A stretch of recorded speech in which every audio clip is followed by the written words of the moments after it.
Thank you.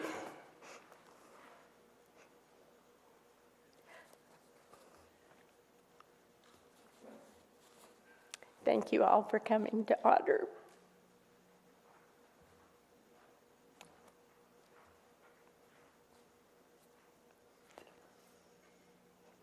our beautiful mom.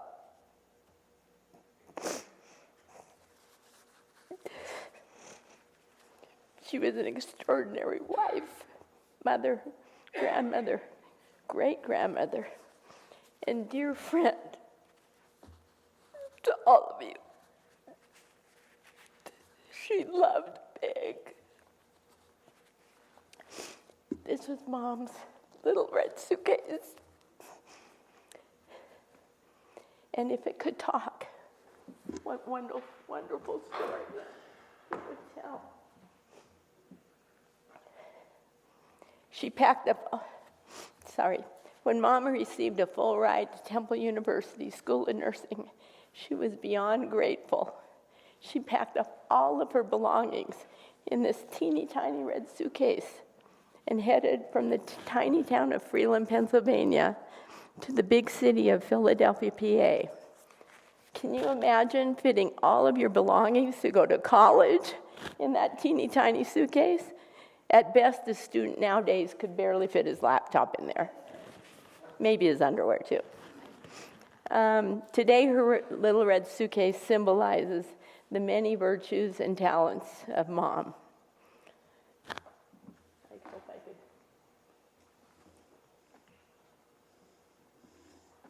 First of all, her nursing degree. She was so proud. Mom was a superb student who received many honors during her time at Temple. She was a faithful, loving nurse for so many years, I believe over 50, in several different hospitals. More importantly, she was the best nurse to all of us when we were ill. I had to have 2 of these a day for allergies. And I still to this day, because we had to give shots at school, I'm thankful I'd never had to do that, because I can't shoot, but I could take. There's nothing more important like the gentle arms of your mother.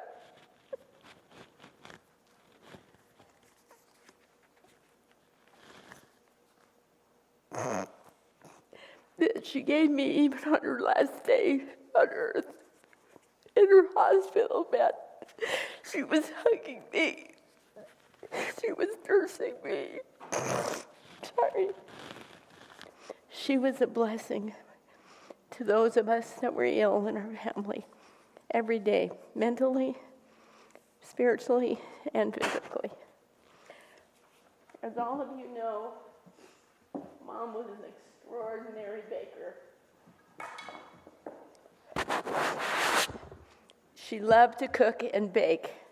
I believe everyone in this room has experienced or enjoyed one of her tasty pies, cakes, donut holes, vast array of cookies that she would deliver to anyone, everyone that she knew. She was an amazing cook. A normal week at the Skatula dinner table was diving into a brevet of savory cuisine, pheasant under glass, sauerkraut and spare ribs, holupki, homemade spaghetti sauce and meatballs, seasoned trout, and many, many more. Oftentimes, I knew I did that. Maybe some of you did, Mary Jo and Rick. But we were like, Mom, do we have to have that gourmet food tonight? Can't we just have a box of macaroni and cheese, please? Mom was a fashionista, as many of you know. Anyone recognize this little number? Every Sunday, she would show up, not only wearing matching outfits from head to toe, but she was notably known for her vast array of fancy hats. I absolutely loved that she didn't care what anyone thought, as she would humbly stroll down the aisle every Sunday sporting a new little number. I always thought that her hats admonished her perky and playful Pennsylvania side that she joyfully brought all the way from PA to Wyoming. Mom absolutely loved music, any kind of music, but especially classical music, operas, and Broadway show tunes. Along with Dad, she instilled their great love of music to our whole family. Every Saturday afternoon, I actually like cleaning my room because you'd see me whizzing around the room, dusting to La Boheme, Madame Butterfly, or I could have danced all night, just to name a few. Every once in a while, we were blessed to see Mom and Dad doing the polka in the living room after church, kicking up their heels to Grandpa Joe's polka party music. Most of you don't know this,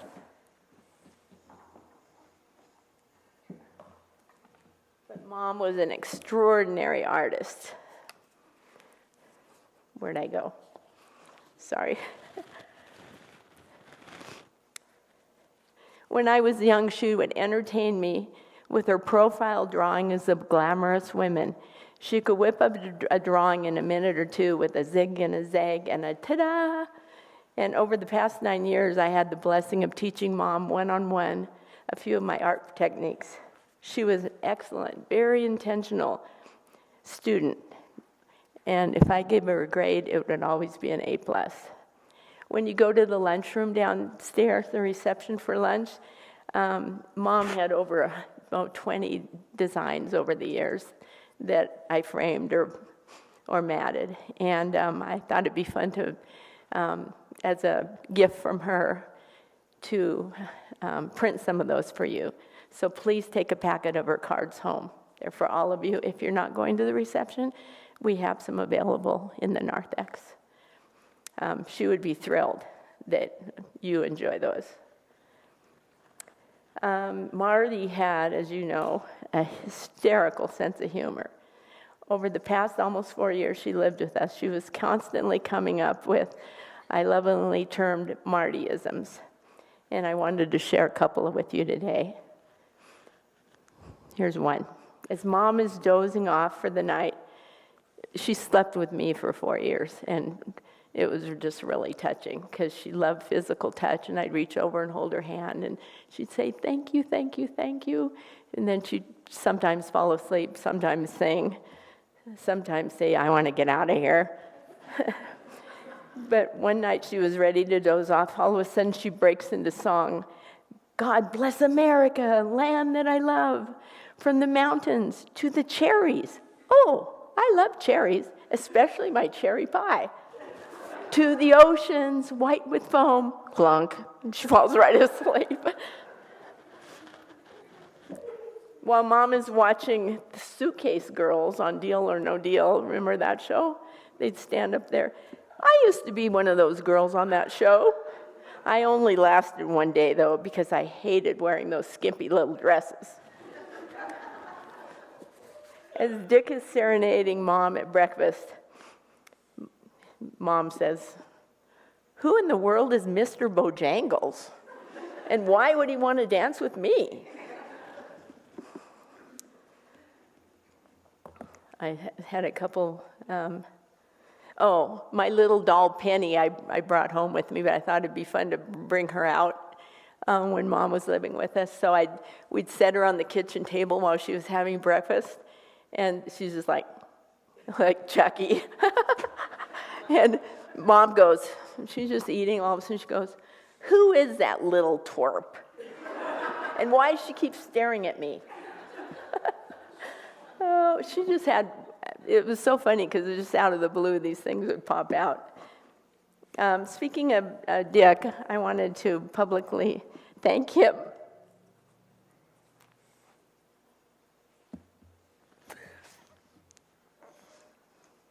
I don't know any other spouse that would shut down his thriving business to help take care of his mother-in-law every day, day and night, because it was a two-man job.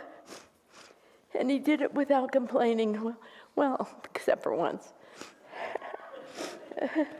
He would graciously play games with Mom, like marbles. He would do Bible studies most morning. He would entertain her with a song and hymn while playing his guitar. And even with dementia, Mom put me to shame because she would remember 3 or 4 verses of every hymn. I maybe know one, but she never lost her memory of song. Dick would take her on walks in her wheelchair and tuck her into bed at night with a prayer and a song. He was truly a gift to her for so many years and brought such joy. Also, both of my boys, who unfortunately couldn't be here, I'm so thankful she had them around. They'd come over 4 to 5 times a week and just sit with her and sing and mainly tease her, and she'd tease right back. They were a replacement for my Uncle Joe. Where's he sitting? Who loved to tease my mom, and they would just, that was like my boys and their lovely wives, and two of her great-grandkids were there, and she delighted in having them around because they kind of spoke the same language. just were really a blessing for her in the end. More importantly,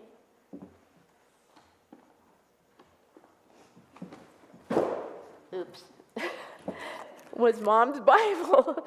You could tell it's really well used. Her deep faith and love for her Savior, Jesus Christ. I would like to read a short paragraph from one of Mom's dear friends, Mary Ann Hall, sent this to her after her passing. Marty and Willie Frisbee were the instigators of Trinity's prayer chain back in the late 70s and 80s. It was my privilege to be a part of that beginning time and to work closely with both of them.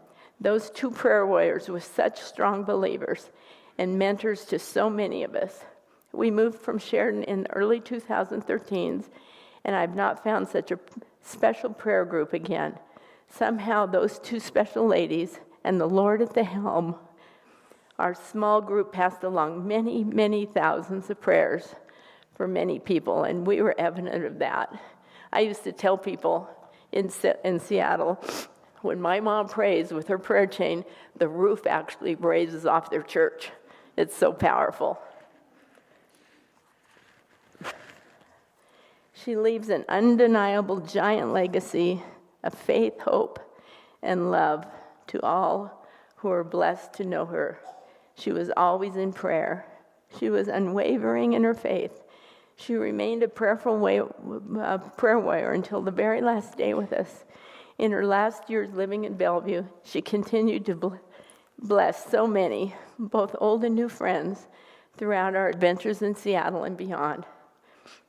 She loved it there, well, except for a couple days. And she was just a light bulb.